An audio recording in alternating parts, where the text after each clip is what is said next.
പ്രിയപ്പെട്ടവരെ, ഇത് വളരെ പ്രധാനപ്പെട്ട ഒരു വീഡിയോ ആണ്. ഞാൻ നിങ്ങളോട് ആദ്യമേ ആവശ്യപ്പെടുന്നു, ഇത് നിങ്ങൾ ഉറപ്പായും കാണണം. ഞാൻ അഭ്യർത്ഥിക്കുകയല്ല ചെയ്തത്, ആവശ്യപ്പെടുകയാണ്. കാരണം ഇത് നിങ്ങളുമായി ബന്ധപ്പെട്ട ആളുകളുടെ, നിങ്ങളുടെ ജീവിതത്തെ നേരിട്ട് ബാധിക്കാവുന്ന ഒരു വിഷയമാണ്. ഞാൻ അപൂർവം വീഡിയോകളിലേ ഇങ്ങനെ പറയാറുള്ളൂ, നിങ്ങളിത് ഉറപ്പായും കാണണമെന്ന് അപൂർവമായേ ഞാൻ പറയാറുള്ളൂ. അതുകൊണ്ട് ഈ വീഡിയോ നിങ്ങൾ മുഴുവനും കാണണമെന്ന് ഒരിക്കൽ കൂടി ഞാൻ ആവശ്യപ്പെടുന്നു. അഭ്യർത്ഥിക്കുകയല്ല, ആവശ്യപ്പെടുകയാണ്. കാരണം നിങ്ങളുടെയും എൻ്റെയും നമ്മുടെ സമൂഹത്തിലെ ഓരോരുത്തരുടെയും ജീവനുമായി ബന്ധപ്പെട്ട ഒരു വളരെ പ്രധാനപ്പെട്ട വിഷയമാണ് ഞാൻ പറയുന്നത്. കണ്ടില്ലെങ്കിൽ നഷ്ടമാണ്, ഉറപ്പായും നഷ്ടമാണ്. ഞാൻ ഒരു സംഭവം പറഞ്ഞ് ആരംഭിക്കാം. 2009 ഡിസംബർ മാസം ഇടുക്കി ജില്ലയിൽ അടിമാലിക്കടുത്ത് കൂമ്പൻപാറ എന്ന് പറയുന്നൊരു സ്ഥലമുണ്ട്. അവിടുത്തെ ഒരു ചെറുപ്പക്കാരൻ എന്ന് പറഞ്ഞാൽ 17 വയസ്സ് കഴിഞ്ഞിട്ടേ ഉള്ളൂ. അയാൾ ബൈക്ക് ഓടിച്ച് വരുന്നു. ആ പയ്യൻ്റെ പേര് അബിൻ എന്നാണ്. വരുന്ന വഴിക്ക് പെട്ടെന്നൊരു ആക്സിഡൻ്റ് ഉണ്ടായി. ആക്സിഡൻറ്റിൽ പറ്റി ഇയാൾക്ക് ഗുരുതരമായി പരിക്കേറ്റു. ഈ കുട്ടിക്ക് ഗുരുതരമായി പരിക്കേറ്റു. ആ കുട്ടിയുമായി ആളുകൾ, ഇടുക്കിയിലൊന്നും വലിയ ആശുപത്രികളില്ല, അറിയാമല്ലോ. നേരെ വണ്ടി ഓടിച്ച് വരുന്നത് ഇടുക്കിക്കാർക്ക് പോകാൻ പ്രധാനപ്പെട്ട കോട്ടയത്തേക്ക് പോകാം. കോട്ടയത്ത് പോയാൽ കോട്ടയം മെഡിക്കൽ കോളേജുണ്ട്. പിന്നെ ഉള്ളത് എറണാകുളം ജില്ലയാണ്. എറണാകുളത്തേക്ക് അവർ വരുന്നു. എറണാകുളത്ത് ലേക്ക് ഷോർ ആശുപത്രിയിൽ വരുന്നു. ലേക്ക് ഷോർ ആശുപത്രിയിൽ ഈ കുട്ടിയെ, അബിൻ എന്ന കുട്ടിയെ അഡ്മിറ്റ് ചെയ്യുന്നു. തലയ്ക്കാണ് പരിക്കേറ്റത്. ഡോക്ടർമാർ പരിശോധിച്ചിട്ട് പറഞ്ഞു ബ്രെയിൻ ഡെത്ത് സംഭവിച്ചു, മസ്തിഷ്ക മരണം സംഭവിച്ചു. അതുകൊണ്ട് ഇനിയിപ്പോൾ ഒന്നും ചെയ്യാനില്ല. ആൾ മരിച്ചു, തലച്ചോറ് മരിച്ചുപോയി. തലച്ചോറ് മരിച്ചാലും ആളിൻ്റെ ഹൃദയമിടിക്കും, രക്തചംക്രമണം ഉണ്ടാവും. പക്ഷേ തലച്ചോറ് പോയി, ബാക്കിയുള്ള അവയവങ്ങൾ പ്രവർത്തിച്ചു കൊണ്ടിരിക്കും. ആളിങ്ങനെ ജഡം പോലെ കിടക്കും. അങ്ങനെ വരുമ്പോൾ നമ്മുടെ അടുത്ത ബന്ധുക്കളെയൊക്കെ വിളിച്ച് ഡോക്ടർമാർ ചോദിക്കും, ബ്രെയിൻ ഡെത്തായി, ഇനിയിപ്പോൾ ഒന്നും ചെയ്യാനില്ല. വേണമെങ്കിൽ ഒരു മാർഗമുണ്ട്. നിങ്ങളുടെ ഈ ബന്ധു, അബിൻ്റെ കുടുംബത്തോടും പറഞ്ഞതാണ്, നിങ്ങളുടെ ഈ ബന്ധു മറ്റാളുകളിലൂടെ ജീവിക്കും.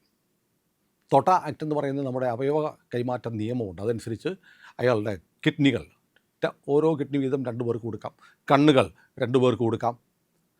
ഹൃദയം തുടങ്ങി ശരീരത്തിലെ അവയവങ്ങൾ ദാനം ചെയ്താൽ നിങ്ങളുടെ ഈ കുട്ടി, അബിൻ എന്ന് പറയുന്ന 17 വയസ്സോ 18 വയസ്സോ പ്രായമുള്ള കുട്ടി ഒന്നിലേറെ ആളുകൾക്ക് ജീവൻ കൊടുക്കും. അതുകൊണ്ട് അവയവം എടുക്കട്ടെ എന്ന് ചോദിച്ചു. ബന്ധുക്കൾ ഒപ്പിട്ട് കൊടുത്തു. അങ്ങനെ ആ കുട്ടിയുടെ അവയവം കൈമാറി വാർത്തയൊക്കെ വന്നു. അബിൻ ഒരുപാട് പേർക്ക് ജീവൻ കൊടുത്തു എന്ന് പത്രങ്ങളിൽ വാർത്തയൊക്കെ വന്നു.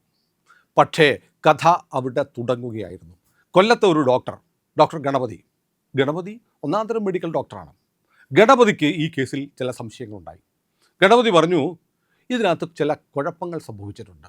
ഒന്ന്, തലച്ചോറിന് പരിക്കേറ്റ് തലച്ചോറിനകത്ത് രക്തം കട്ട പിടിച്ചൊരു രോഗിയെ ആശുപത്രിയിൽ കൊണ്ടുവന്നാൽ ആശുപത്രി അധികൃതർ ചെയ്യേണ്ടത് ആ രക്തം കട്ട പിടിച്ചത് നീക്കം ചെയ്യാനുള്ള സർജറി നടത്തണം. അബിൻ്റെ കേസിൽ അത് ചെയ്തിട്ടില്ല. മറിച്ച് വളരെ പെട്ടെന്ന് അവയവങ്ങൾ മാറ്റാനുള്ള ശസ്ത്രക്രിയയ്ക്ക് വേണ്ടി ഈ രോഗിയെ തയ്യാറാക്കുകയായിരുന്നു. എന്നു പറഞ്ഞാൽ രക്തം തലച്ചോറിൽ കട്ട പിടിച്ചത് നീക്കി അയാളെ ജീവിതത്തിലേക്ക് തിരിച്ചു കൊണ്ടുവരാൻ കഴിയുമോ എന്നുള്ള പരീക്ഷണമെങ്കിലും ഒരു ശസ്ത്രക്രിയയിലൂടെ നടത്താൻ തയ്യാറാവാതെ ആ കുട്ടിയുടെ അവയവങ്ങൾ കൈമാറാൻ വേണ്ട ഒരുക്കങ്ങൾ നടത്തി. അപ്നിയ ടെസ്റ്റ് എന്ന് പറയുന്നൊരു ടെസ്റ്റുണ്ട്. അതായത് ഒരു രോഗിക്ക് ബ്രെയിൻ ഡെത്ത് സംഭവിച്ചോ ഇല്ലയോ എന്നറിയാൻ അപ്നിയ ടെസ്റ്റ് നടത്തണം. നമ്മുടെ രാജ്യത്തെ നിയമപ്രകാരം അനുവദനീയമായ ടെസ്റ്റാണ്. അത് ചെയ്തിട്ട് വേണ്ടി മാത്രമാണ് ഈ ആളിൻ്റെ അവയവങ്ങൾ എടുക്കാൻ പാടുള്ളൂ. അപ്നിയ ടെസ്റ്റ് എന്ന് പറഞ്ഞാൽ വളരെ സിമ്പിൾ. ഞാൻ മനസ്സിലാക്കിയത്, ഞാനൊരു മെഡിക്കൽ വിദഗ്ധനല്ല, ഒരു മാധ്യമ പ്രവർത്തകനാണ്. ഞാൻ മനസ്സിലാക്കിയത്, അയാളെ വെന്റിലേറ്റർ മാറ്റിക്കഴിഞ്ഞാൽ സ്വാഭാവികമായി ഈ രോഗിക്ക് ശ്വസിക്കാൻ കഴിയുമോ എന്നുള്ള പരീക്ഷണമാണ് അപ്നിയ ടെസ്റ്റ് എന്നാണ് ഞാൻ മനസ്സിലാക്കിയത്. ഞാൻ അന്വേഷിച്ച് മനസ്സിലാക്കിയതാണ്. തെറ്റുണ്ടെങ്കിൽ തിരുത്താം. പക്ഷേ ഡോക്ടർ ഗണപതി പറയുന്നു അപ്നിയ ടെസ്റ്റ് അത്ര നല്ല ടെസ്റ്റൊന്നുമല്ല. കാരണം അപ്നിയ ടെസ്റ്റ് നടത്തുമ്പോൾ ശ്വാസം കിട്ടാതെ വരുമ്പോൾ സ്വാഭാവികമായി എന്ത് സംഭവിക്കും? ബ്രെയിൻ ഡെത്ത് സംഭവിക്കും. അതായത് നമ്മളൊരാളുടെ മൂക്കും വായും പൊത്തിപ്പിടിച്ച് അയാൾക്ക് ശ്വാസം കിട്ടുന്നത് തടഞ്ഞാൽ ബ്രെയിൻ ഡെത്ത് സംഭവിക്കും. ഇവിടെ എന്താ സംഭവിക്കുന്നത്? വെന്റിലേറ്റർ വഴി ഒരു രോഗി ശ്വസിച്ചുകൊണ്ടിരിക്കുന്നു. അയാൾക്ക് അപ്നിയ ടെസ്റ്റ് കൊടുക്കുമ്പോൾ എന്ത് ചെയ്യുന്നു? അയാളുടെ ശ്വാസപ്രക്രിയ നടക്കാതെ ബ്രെയിൻ ഡെത്ത് സംഭവിക്കാം. ശ്രദ്ധിക്കണം, വളരെ പ്രധാനപ്പെട്ട പോയിൻ്റാണ്. അതുകൊണ്ട് ഈ അപ്നിയ ടെസ്റ്റ് വേണ്ട വിധത്തിൽ അബിൻ്റെ കേസിൽ നടത്തിയില്ല. അതിന് പകരമായി ഗണപതി പറയുന്നൊരു കാര്യമുണ്ട്. ഒരാളുടെ ബ്രെയിൻ ശരിക്കും ഡഡായോ മരിച്ചോ ഇല്ലയോ എന്നറിയാൻ തലച്ചോറിൻ്റെ ആൻജിയോഗ്രാം ചെയ്യാം, EEG ഇലക്ട്രോ എൻസഫലോഗ്രാം എന്ന് പറയുന്ന ടെസ്റ്റ് നടത്താം. ഇത് രണ്ടും നടത്തിയാൽ ഒരാളുടെ തലച്ചോർ മരിച്ചോ ഇല്ലയോ ഡഡായോ ഇല്ലയോ എന്നറിയാം. തലച്ചോറ് മരിച്ചു എന്ന് പറഞ്ഞാലും അയാളുടെ രക്തയോട്ടം ഉണ്ടാവും, ഹാർട്ട് മിടിച്ചുകൊണ്ടിരിക്കും. അപ്പോൾ ഇതിനകത്ത് ഇങ്ങനെ ഉള്ള നടപടിക്രമങ്ങൾ പരിശോധിക്കാൻ വേണ്ടി 4 ഡോക്ടർമാരുടെ ഒരു സംഘം 6 തവണ 6 മണിക്കൂർ ഇടപെട്ട് 2 തവണ, 6 തവണയല്ല 6 മണിക്കൂർ ഇടവേളയിൽ 2 തവണ ഈ രോഗിയെ പരിശോധിച്ചതിന് ശേഷം മാത്രമേ ബ്രെയിൻ ഡെത്ത് നടന്നു എന്ന് കൺഫേം ചെയ്ത് അതിൻ്റെ സർട്ടിഫിക്കറ്റുകൾ തയ്യാറാക്കി ഈ രോഗിയുടെ അവയവങ്ങൾ മാറ്റിവെക്കാൻ പാടുള്ളൂ. അബിൻ്റെ കേസിൽ ഈ നടപടിക്രമങ്ങളൊന്നും പാലിക്കപ്പെട്ടില്ല എന്നുള്ള ഞെട്ടിക്കുന്ന വിവരമാണ് താൻ കണ്ടെത്തിയതെന്ന് ഡോക്ടർ ഗണപതി പറഞ്ഞു. മാധ്യമങ്ങളിലൊക്കെ അക്കാലത്ത് വലിയ വാർത്തയായിരുന്നു. നമ്മുടെ ആശുപത്രികളെന്ന് പറഞ്ഞാൽ കേരളത്തിലെ സ്വകാര്യ ആശുപത്രികൾക്കൊക്കെ കൂറ്റൻ ആശുപത്രികളാണ്, വലിയ സ്വാധീനമുള്ളവരാണ്, വലിയ പണക്കൊഴുപ്പുള്ളവരാണ്. അവരൊക്കെ ഇത്തരം അനാശാസ്യമായ മനുഷ്യനെ കൊന്ന് അവയവക്കടത്ത് നടത്തുന്ന ആശുപത്രികളാണെന്നുള്ള അഭിപ്രായമൊന്നും എനിക്കില്ല. പക്ഷേ ഈ കേസ് ഒരു പർട്ടിക്കുലർ കേസാണ്. എന്നിട്ട് ഗണപതി എന്ത് ചെയ്തു? ഗണപതി മജിസ്ട്രേറ്റ് കോടതിയിൽ കേസ് കൊടുക്കാൻ അദ്ദേഹത്തിന് വളരെ പ്രധാനപ്പെട്ട ഒരു പോയിൻ്റ് കൂടി ഉണ്ടായിരുന്നു. കാരണം അബിൻ എന്ന് പറയുന്ന ഈ യുവാവിൻ്റെ അവയവം മാറ്റിവെച്ചത് അവയവങ്ങൾ കിട്ടാൻ വേണ്ടി സർക്കാരിൽ രജിസ്റ്റർ ചെയ്ത് കാത്തിരിക്കുന്ന 100 കണക്കിന് ആളുകൾ കേരളത്തിലുണ്ട്. അവർക്കാർക്കുമല്ല, ഒരു വിദേശിക്കാണ്. നിയമപ്രകാരം നമ്മുടെ നാട്ടിൽ രജിസ്റ്റർ ചെയ്യാത്ത ഒരു വിദേശിക്ക് ഇത് കൊടുത്തു എന്നുള്ള അലിഗേഷൻ അദ്ദേഹം പറഞ്ഞു. അപ്പോൾ വിദേശികൾ എങ്ങനെ വരുന്നു? കാരണം അവിടെയാണ് ഒരു വാക്ക് നിങ്ങൾ ശ്രദ്ധിക്കേണ്ടത്. മെഡിക്കൽ ടൂറിസത്തിൻ്റെ ഭാഗമായി ആളുകൾ നമ്മുടെ നാട്ടിൽ വരുന്നുണ്ട്. മെഡിക്കൽ ടൂറിസത്തിൻ്റെ ഭാഗമായി കേരളത്തിലേക്ക് വരുമെന്ന് പറയുന്നുണ്ട്. നമ്മുടെ നാട്ടിലറിയാം, ഇപ്പോഴും ഒരു ബൈപ്പാസ് സർജറിക്ക് കേരളത്തിൽ പരമാവധി വരുന്നത് 2 ലക്ഷം രൂപ 3 ലക്ഷം രൂപയാണ്. ഇന്ത്യൻ കറൻസിയിൽ എത്രയും മതി. പക്ഷേ ഗൾഫ് രാജ്യങ്ങളിൽ നിന്ന് ഒരുപാട് ആളുകൾ കേരളത്തിൽ വന്ന് സർജറി ചെയ്യുന്നുണ്ട്. കാരണം അവരുടെ നാട്ടിൽ അവരുടെ കറൻസിയിൽ അത് ചെയ്യുമ്പോൾ 10-30 ലക്ഷം രൂപയാകുന്ന സർജറികൾ കേരളത്തിൽ 2-3 ലക്ഷം രൂപയ്ക്ക് ചെയ്യാൻ പറ്റും. എത്ര മുന്തിയ ആശുപത്രിയാണെങ്കിലും എത്ര സൂപ്പർ സ്പെഷ്യാലിറ്റി ആണെങ്കിലും ചെയ്യാൻ പറ്റും. അപ്പോൾ അവിടെ നിന്ന് ഇങ്ങോട്ട് വരുന്നു, ഇവിടെ ടൂറിസവും ആകുന്നു, മെഡിക്കൽ രംഗത്ത് ശസ്ത്രക്രിയ ചികിത്സ ഒക്കെ നടത്തുന്നു. അതുകൊണ്ടാണ് കൊച്ചി നഗരത്തിലെ ഉൾപ്പെടെ അല്ലെങ്കിൽ തിരുവനന്തപുരത്ത് ഉൾപ്പെടെയുള്ള സ്വകാര്യ ആശുപത്രികളിൽ നിങ്ങൾ ചെന്നാൽ ഗൾഫ് രാജ്യങ്ങളിൽ നിന്ന് മറ്റു വിദേശ രാജ്യങ്ങളിൽ നിന്ന് ഒരുപാട് ആളുകൾ ഇവിടെ ചികിത്സയ്ക്ക് വരുന്നു. ലോകോത്തരമായ ചികിത്സാ സൗകര്യങ്ങൾ കൊടുക്കാനുള്ള സംവിധാനങ്ങൾ കേരളത്തിലെ ആശുപത്രികളുണ്ട്. ലോകോത്തരമായ ഡോക്ടർമാർ നമുക്കുണ്ട്. അതോടൊപ്പം തന്നെ ഏറ്റവും വലിയ ആകർഷണീയത എന്ന് പറയുന്നത് കുറഞ്ഞ ചെലവിൽ ഇവിടെ ചെയ്യാൻ പറ്റും. പക്ഷേ അതിന് നമ്മുടെ നിയമവ്യവസ്ഥ പാലിക്കണ്ടേ? അത് പാലിക്കാതെ എങ്ങനൊരു വിദേശിക്ക് കൊടുത്തു എന്ന ചോദ്യം കൂടെ ഉയർത്തിയിട്ടാണ് മജിസ്ട്രേറ്റ് കോടതിയിൽ ഡോക്ടർ ഗണപതി, ഒരു മെഡിക്കൽ ഡോക്ടറാണ്, അദ്ദേഹം കേസ് കൊടുത്തത്. അദ്ദേഹം പറഞ്ഞ വേറൊരു കാര്യമുണ്ട്. അദ്ദേഹം ഒരു കണക്കെടുത്തു. 2015-16 വർഷങ്ങളിൽ കേരളത്തിൽ എത്ര ബ്രെയിൻ ഡെത്തുകൾ നടന്നിട്ടുണ്ട്. 2015 76 പേർ മരിച്ചു എന്ന് ഡോക്ടർ ഗണപതി പറയുന്നു. 2016 മരിച്ചത് 72 പേർ. 2 വർഷവും കൂടി മരിച്ചത് 76ഉം 72ഉം. അപ്പോൾ 148 പേർ. 148 പേരുടെ പേര് അദ്ദേഹം എടുത്തു. ഞെട്ടിക്കുന്നൊരു കാര്യം അദ്ദേഹം ലോകത്തോട് പറഞ്ഞു. ഞെട്ടിക്കുന്ന കാര്യം, അതായത് 148 പേർ കേരളത്തിൽ തലച്ചോറിന് ക്ഷതമേറ്റോ ഏതെങ്കിലും തരത്തിൽ ബ്രെയിൻ ഡെത്ത് ഉണ്ടായിട്ട് 148 പേരിൽ ഒരൊറ്റയാൾ മാത്രമാണ് ഒരു മുസ്ലിം. ഞാനിതിനകത്ത് മതം പറയുകയല്ല, കണക്ക് പറയുകയാണ്. ഡോക്ടർ ഗണപതി ലോകത്തോട് പറഞ്ഞതാണ്. അതെന്താ അങ്ങനെ സംഭവിക്കുന്നത്? കാരണം കേരളത്തിലെ ജനസംഖ്യയിൽ 25%-നും 30%-നും ഇടയ്ക്ക് മുസ്ലിം സമുദായത്തിൽപ്പെട്ടവരുണ്ട്. അപ്പോൾ അവർക്ക് ബ്രെയിൻ ഡെത്ത് സംഭവിക്കുന്നില്ലേ? ഇനി കേരളത്തിലെ മുന്തിയ ആശുപത്രികളുടെ പേര് അദ്ദേഹം പറഞ്ഞു. ഈ ആശുപത്രികൾ നടത്തുന്നതിൽ ഭൂരിപക്ഷവും ആരുടേതാണ്? ഇതിനകത്ത് വേറെ മതപരമായൊരു കാര്യമുണ്ട് കേട്ടോ. കാരണം ഇസ്ലാം വിശ്വാസമനുസരിച്ച് അവർക്ക് മറ്റൊരാളുടെ അവയവങ്ങൾ സ്വീകരിക്കാം, മറ്റൊരാളുടെ രക്തം സ്വീകരിക്കാം, മറ്റൊരാളുടെ അവയവങ്ങൾ സ്വീകരിക്കാം. പക്ഷേ ഒരു മുസ്ലിമിന് അയാളുടെ അവയവം മറ്റൊരാൾക്കും കൊടുക്കാൻ പാടില്ല. അപ്പോൾ 148 എന്ന് പറയുന്ന കണക്കിൽ ബ്രെയിൻ ഡെത്ത് വന്ന മുസ്ലിം സമുദായത്തിൽപ്പെട്ടവരുണ്ടെങ്കിൽ ഞങ്ങൾ അവയവം എടുക്കാൻ പറ്റില്ല എന്ന് അവർ പറഞ്ഞിട്ടുണ്ടാകാം. പക്ഷേ ഇത് ഗണപതി മാധ്യമങ്ങളോട് പറഞ്ഞത് ഗണപതിയുടെ ഒരു ഓഡിയോ ക്ലിപ്പ് ഞാൻ കേൾപ്പിക്കാം. ഒരു ചാനലിന് കൊടുത്ത അഭിമുഖത്തിൻ്റെ ഓഡിയോ ക്ലിപ്പ് ഈ വീഡിയോയുടെ അവസാന ഭാഗത്ത് പ്ലേ ചെയ്യുന്നുണ്ട്. അതിൽ ഗണപതി പറയുന്നത് ഈ 148 പേരിൽ സമ്മതിച്ചില്ല എന്നല്ല, 148 ഒരാൾ മാത്രമേ മുസ്ലിം ഉണ്ടായിരുന്നു എന്നുള്ളതാണ്. അപ്പോൾ ഹിന്ദുക്കളും ക്രിസ്ത്യാനികളും മാത്രമാണോ ബ്രെയിൻ ഡെത്ത് സംഭവിക്കുന്നത്? ഇതൊരു വലിയ ചോദ്യമാണ്. നിങ്ങൾ ഇതിൽ പോലും മതം കൊണ്ടുവന്നു എന്ന് പറയുന്നവർ ദയവായി ഇത് കണക്കാണ്, ഗണപതി കോടതിയിൽ പറഞ്ഞ കണക്കാണ്. ഗണപതി അവിടെ നിർത്തിയില്ല. ഗണപതി കേസ് കൊടുത്തതിന് ശേഷം, ഡോക്ടർ ഗണപതിയുടെ കേസിന് ശേഷം മജിസ്ട്രേറ്റ് കോടതി ഡോക്ടർമാരുൾപ്പെടെ 8 പേർക്കെതിരെ കേസെടുക്കാൻ പറഞ്ഞു. അതിനെതിരെ ഹൈക്കോടതിയിൽ വന്നു. ഹൈക്കോടതി എന്നിട്ട് ഈ അപ്നിയ ടെസ്റ്റ് നടത്തി അവയവ കൈമാറ്റം നടത്തുന്ന പരിപാടി അവസാനിപ്പിക്കണം, ബ്രെയിൻ ഡെത്ത് എന്ന് പറയുന്ന സംവിധാനം അവസാനിപ്പിക്കണം, റൈറ്റ് ടു ലൈഫ്, ജീവിക്കാനുള്ള ഭരണഘടനയുടെ അനുച്ഛേദം 21 നൽകുന്ന അവകാശത്തിൻ്റെ ലംഘനമാണ് ഈ മസ്തിഷ്ക മരണത്തിൻ്റെ പേരിൽ അവയവം എടുക്കുന്നത് എന്ന് കാണിച്ച് ഹൈക്കോടതിയെ സമീപിച്ചു. ഹൈക്കോടതി പറഞ്ഞു കോടതിക്ക് ഇടപെടാൻ പറ്റില്ല, കാരണം ഇത് ഇന്ത്യൻ പാർലമെൻറ്റ് പാസ്സാക്കിയ നിയമമാണ്. ഇന്ത്യൻ പാർലമെൻറ്റ് പാസ്സാക്കിയ നിയമപ്രകാരം അവയവ കൈമാറ്റം ഇന്ത്യയിൽ നിയമാനുസൃതമാണ്. അതിന് ബ്രെയിൻ ഡെത്ത്, മസ്തിഷ്ക മരണം എന്നുള്ളത് അതിൻ്റെ ഒരു വ്യവസ്ഥയായിട്ട് കോടതി തീരുമാനിച്ചിട്ടുണ്ട് എന്നൊക്കെ പറഞ്ഞ്, അന്ന് മാത്രമല്ല ആ കേസ് ഒരു തരത്തിൽ വേറെ തരത്തിലും ശ്രദ്ധിക്കപ്പെട്ടു. കാരണം അന്നാണ് ഈ ചാറ്റ് GPT ഒക്കെ വരുന്ന സമയമാണ്. എൻ്റെ ഓർമ്മയിൽ നിന്ന് പറയുകയാണ് കേട്ടോ, ഇതിനകത്ത് പിഴവുണ്ടെങ്കിൽ എൻ്റെ ഉദ്ദേശശുദ്ധി ഓർത്ത് എനിക്ക് മാപ്പ് നൽകുക. കോടതിയോടുകൂടിയാണ് ഞാൻ പറയുന്നത്. ഞാൻ ഓർമ്മയിൽ നിന്ന് പറയുകയാണ്, ഒന്ന് റെഫർ ചെയ്തിട്ട് പറയുകയല്ല, എൻ്റെ ഓർമ്മ. ഞാൻ പത്രം വായിക്കുന്ന ഒരാളാണ്, മാധ്യമ പ്രവർത്തകനാണ്. അതുകൊണ്ട് എൻ്റെ ഓർമ്മയിൽ എൻ്റെ ബ്രെയിനിൽ ഫീഡ് ചെയ്തിരിക്കുന്ന കാര്യങ്ങൾ പറയുകയാണ്. കോടതി എന്നിട്ട് വിവിധ രാജ്യങ്ങളിലെ ഈ മസ്തിഷ്ക മരണം സംബന്ധിച്ച് എന്താണ് നിയമം എന്നറിയാൻ ചാറ്റ് GPT ഉപയോഗിച്ച് ചില പരിശോധനകൾ ഹൈക്കോടതി നടത്തിയെന്നും അത് വാർത്തയായി വന്നു എന്നും എനിക്കൊരു ഓർമ്മയുണ്ട്. തെറ്റോ ശരിയോ നിങ്ങളും ചിലപ്പോൾ ഓർമ്മിക്കുന്നുണ്ടാവാം. അതവിടെ നിൽക്കട്ടെ. അങ്ങനെ ഹൈക്കോടതി എന്ത് ചെയ്തു? ആ ഹർജി അലോ ചെയ്തില്ല. ഗണപതി അവിടെ നിർത്തിയില്ല. ഗണപതി സുപ്രീം കോടതി പോയി. സുപ്രീം കോടതിയിൽ ഇന്നത്തെ ചീഫ് ജസ്റ്റിസായ ജസ്റ്റിസ് സൂര്യകാന്തും ജോയ് മല്യ ബാഗ്ചി, നമ്മളെപ്പോഴും കേൾക്കുന്ന പേരുകളാണ് ഈ പേരുകൾ, അവരുടെ ബെഞ്ചിൽ ഈ കേസ് വന്നപ്പോൾ നേരത്തെ പറഞ്ഞ പോലെ, ഹൈക്കോടതി പറഞ്ഞതുപോലെ സുപ്രീം കോടതിയും പറഞ്ഞു ഇത് പാർലമെൻറ്റ് പാസ്സാക്കിയ നിയമമാണ്. മസ്തിഷ്ക മരണം എന്താണെന്ന് നിയമത്തിൽ നിർവചിച്ചിട്ടുണ്ട്.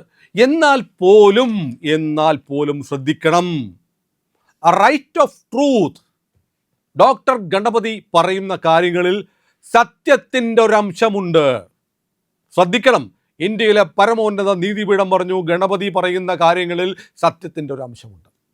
എന്നിട്ട് കോടതി ഈ കഴിഞ്ഞ ഏപ്രിൽ മാസത്തിൽ ഈ കേസ് വീണ്ടും സുപ്രീം കോടതിയുടെ മുമ്പാകെ വന്നു. സുപ്രീം കോടതി എന്ത് ചെയ്യുന്നറിയാവോ?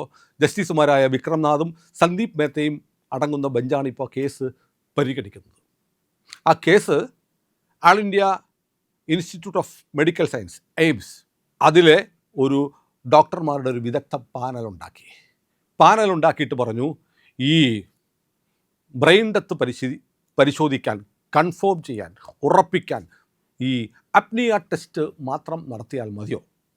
ഗണപതി പറയുന്നത് വിദേശ രാജ്യങ്ങളിൽ പലയിടത്തും കാർഡിയാക് അറസ്റ്റാണ് പരിശോധിക്കുന്നത്.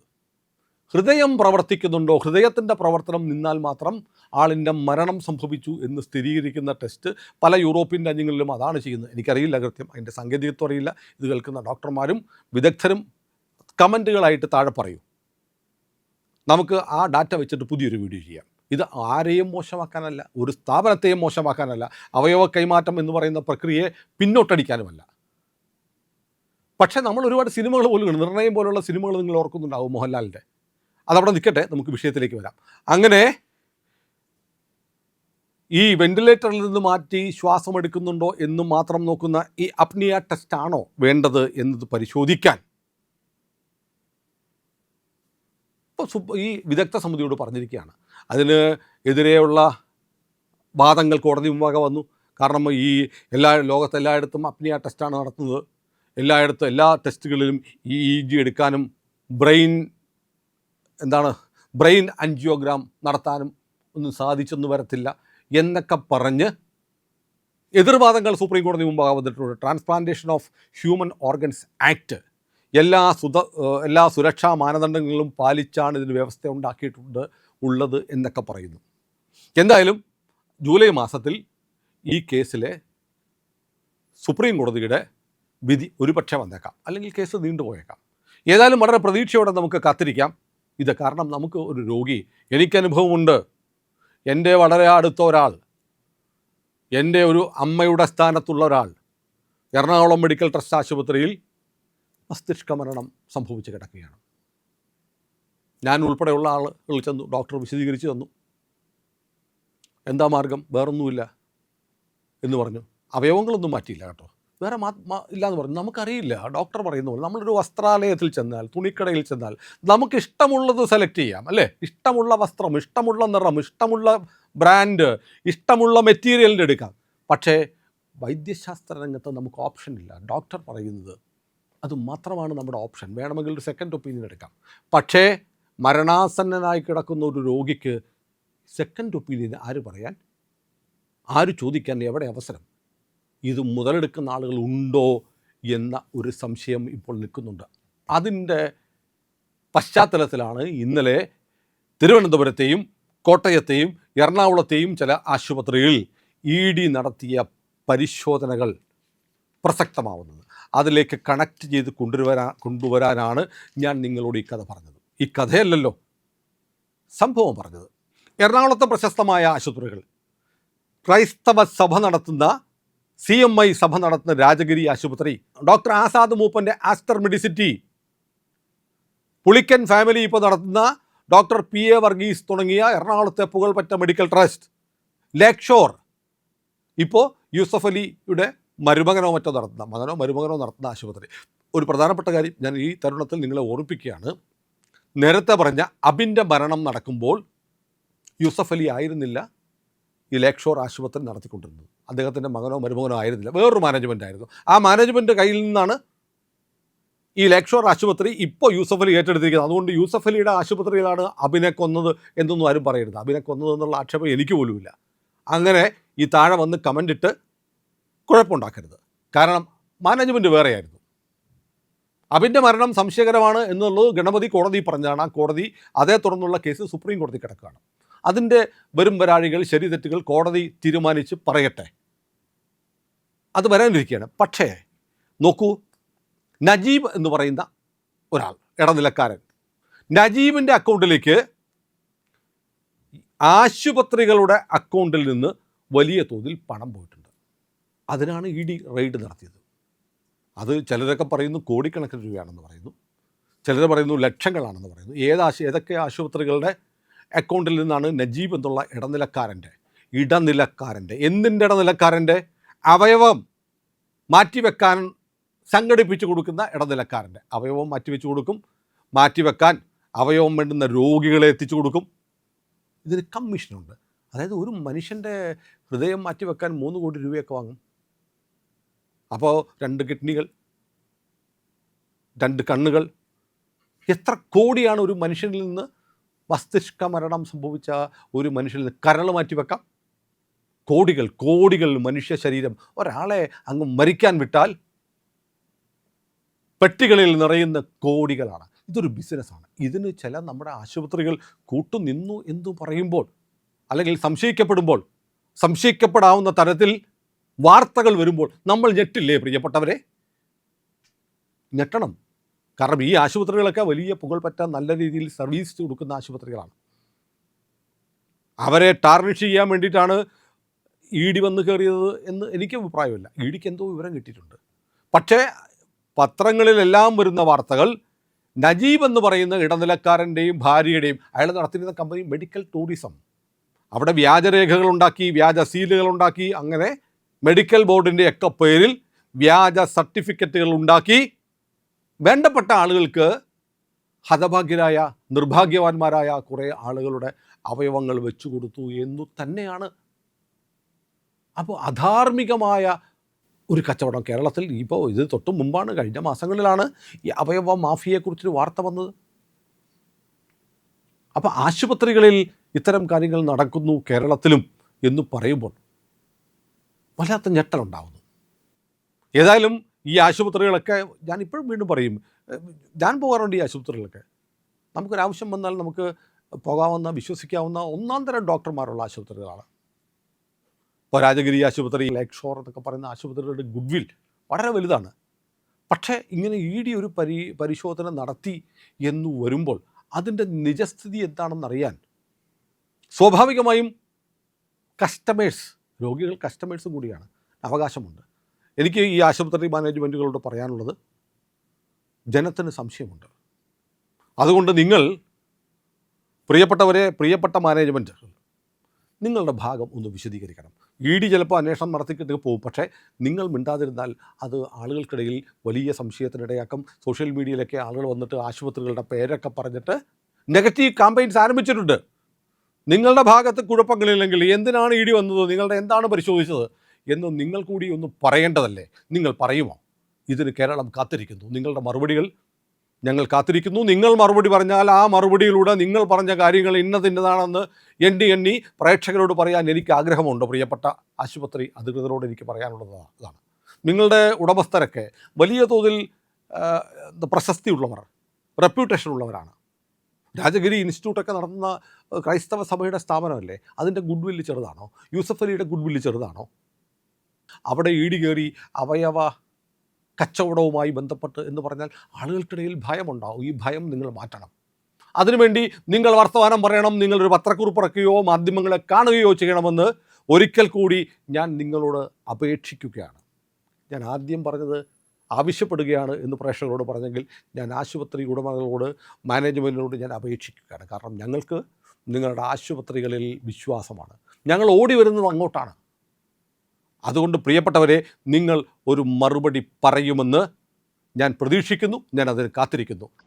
2015 76 പേരും 2016 അടുത്ത വർഷം 72 പേരുമാണ്. അപ്പോൾ 148 പേര് 2 വർഷം കൊണ്ട് ഇവിടെ ബ്രെയിൻ ഡെത്തായി. അതിലാകെ ഉള്ളത് ഒരു മുസ്ലിം സഹോദരനാണുള്ളത്. അതായത് 26% ഉള്ളൊരു പോപ്പുലേഷൻ്റെ ഒരാൾ മാത്രം ബ്രെയിൻ ഡെത്ത് ആകാൻ കാര്യം എന്താ? Because this brain death is mostly certified in hospitals owned by Muslim doctors or Muslim businessmen. They have got an unwritten rule that our people shall not be certified brain dead. ഇപ്പോൾ നമ്മുടെ കേരളത്തിൽ, ഇന്ത്യയിലൊക്കെ ആണെന്നുണ്ടെങ്കിൽ heart എടുത്ത് മാറ്റിക്കഴിഞ്ഞാൽ 6 മണിക്കൂറിന് അത് transplant ചെയ്യണം. അത് കൂടുതൽ നമുക്ക് ഇവിടുന്ന് എടുത്ത് കൊച്ചി വരെ കൊണ്ടുപോകാം. ബട്ട് ഇത് ഹാർട്ട് മെഷീനുണ്ട്. ഈ ഹാർട്ട് മെഷീനിൽ എന്ന് വെച്ചാൽ മറ്റേ നമ്മൾ കൊണ്ടുപോകുന്നത് അനങ്ങാത്ത ഹൃദയത്തെയാണ്, ലിക്വിഡിലിട്ട് കൊണ്ടുപോകുക. ഇതങ്ങനെയല്ല. ഹാർട്ടിനെ ആ പേഷ്യൻ്റ് ബ്ലഡ് കൊണ്ട് തന്നെ ട്രാൻസ്ഫർ ചെയ്ത് ബീറ്റിംഗ് ഹാർട്ടായിട്ടാണ് ട്രാൻസ്പോർട്ട്. അത് right across the country you can transport. അതായത് കേരളത്തിൽ, ട്രിവാൻഡ്രം, ഡൽഹിയിലോ അമേരിക്കയുടെ ഒരു മൂലയിൽ നിന്ന് മറ്റേ മൂലയിൽ ഇത് കൊണ്ട് ട്രാൻസ്പ്ലാന്റ്, അതൊന്നും ചെയ്യാൻ ഇവർ തയ്യാറല്ല. ഇവരൊക്കെ എളുപ്പം ഒരു പേഷ്യൻ്റ് കിട്ടി അവനെ കൊന്നിട്ട് ഓർഗൻസ് എടുക്കുക, ട്രാൻസ്പ്ലാന്റ് ചെയ്യുക, 2-2.5 കോടി രൂപ ഉണ്ടാക്കുക എന്നുള്ളതാണ്. അപ്പോൾ ഒരു പാവപ്പെട്ട ഒരുത്തം വന്നാൽ അവനെ പ്രലോഭിപ്പിക്കും. അയ്യോ മരിച്ചുപോയി, രക്ഷയില്ല, ഞങ്ങൾ ഇനി എന്താ ചെയ്യുക? അതിന് ട്രെയിൻ കൗൺസിലേഴ്സ് ഉണ്ട്. അവരടുത്ത് ചെന്നിരുന്ന് അവരെ ബോധ്യപ്പെടുത്തും, ഒരു രക്ഷയില്ല, മരിച്ചുപോയി, ഇനി എന്താ ചെയ്യാൻ പറ്റുക? 3 ലക്ഷം രൂപയായാലും നമുക്ക് അതെങ്കിലും രക്ഷപ്പെടുത്താൻ പറ്റും. നിങ്ങൾ അവയവം കൊടുക്കുക, 4-5 രൂപ രക്ഷപ്പെടും. നിങ്ങളുടെ മകൻ്റെ കണ്ണ് കൊടുത്താൽ നിങ്ങളെ ഇനിയും കാണാൻ പറ്റുമല്ലോ കണ്ണിലൂടെ എന്നൊക്കെ പറഞ്ഞാണ് ഇവരെ ബോധ്യപ്പെടുത്തുന്നത്, ഇവരെ പ്രലോഭിപ്പിക്കുന്നത്. പ്രിയപ്പെട്ട പ്രേക്ഷകരെ, ഞാൻ ആദ്യം പറഞ്ഞതുപോലെ നിങ്ങൾക്ക് ഈ വീഡിയോ കണ്ടാൽ നിങ്ങൾക്ക് നഷ്ടമുണ്ടാവില്ല. നിങ്ങൾ അറിയേണ്ട കുറേ കാര്യങ്ങളാണ് ഞാൻ പറഞ്ഞത്. അതുകൊണ്ട് ഇത്തരം കാര്യങ്ങൾ ഞങ്ങൾ പറഞ്ഞുകൊണ്ടിരിക്കും. ഞങ്ങളെ സഹായിക്കണം, ഞങ്ങളുടെ കൂടെ നിൽക്കണം. ഇന്ത്യ ലൈവ് ഇതുവരെ സബ്സ്ക്രൈബ് ചെയ്യാത്ത പ്രിയപ്പെട്ട പ്രേക്ഷകർ ഇപ്പോൾ തന്നെ അത് ചെയ്യണം. പരമാവധി നിങ്ങളുടെ സുഹൃത്തുക്കളോടും ബന്ധുക്കളോടും പറഞ്ഞ് ഇങ്ങനെ ഒരു ചാനലുണ്ട്, അത് നേര് പറയുന്ന ഒരു ചാനലാണ് എന്ന് നിങ്ങൾക്ക് ബോധ്യമുണ്ടെങ്കിൽ അത് സബ്സ്ക്രൈബ് ചെയ്യാൻ അവരോടും പറയാം. ഒപ്പം നമുക്ക് 2 ചാനലുകൾ കൂടിയുണ്ട്. നമ്മളൊരു ഡിവോഷണൽ ചാനലുണ്ട്, പുണ്യം ബൈ ഇന്ത്യ ലൈവ്.